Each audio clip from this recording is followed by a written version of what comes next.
When I woke up this morning, the first thing I thought of was giants. The second thing I thought of was the loo. I was busting for a wee. It must have been all those swimming pools of lemonade I drank when I was a giant yesterday. After I'd flushed the loo and washed my hands and gone downstairs, I saw my mum was already in the kitchen, which is really unusual for a Sunday.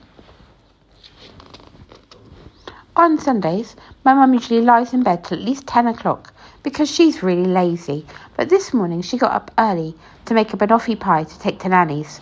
The trouble with banoffee pies is I really like the toffee and the cream and the biscuit, but I'm not too keen on the bananas.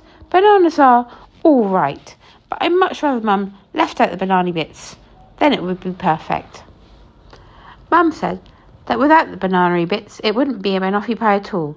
It would be an offie pie. And no one ever went to someone's Sunday lunch with an offie pie, especially a Nanny and Grampy's. I said Nanny and Grampy wouldn't know if we left the banana bits out because the banana bits were hidden under the cream. Mum said they would know, especially when they bit into it and tasted no banana. That's the trouble with banana.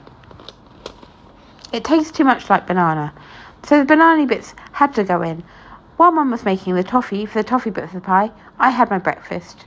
The trouble with breakfast is no one does real boulders in a packet, so I had to pretend my Rice Krispies were giant boulders instead. Every time I crunched, I imagined a giant mouthful of rocks crumbling between my teeth. After I'd finished my boulders, I washed it all down with a lake full of cold milk, and then went upstairs again. Oh yes, to brush my giant teeth. Then I started missing Gabby. If Gabby had been allowed to knock for me this morning, we could have played giants in my back garden, at least until I left to go to Nanny and Grampy's. We might have even found a magic bean. We could have grown our own beanstalk, changed our names again to something even more gianty, and gone on even more giant adventures, plus taken my pillows off my bed and taken them outside. Well, maybe not outside, but somewhere quite near the back door. If Gabby had come round to my house this morning, we could have played all sorts of giant games, but she didn't, so we couldn't. So I went back to being normal-sized again, and then I started getting really bored. The trouble with being normal-sized and bored is there's nothing anyone can do about it.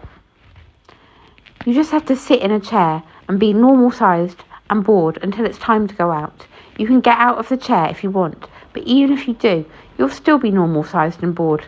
You can be normal-sized and bored looking out of a window, normal-sized and bored sitting on your bed, normal-sized and bored lying on the sofa.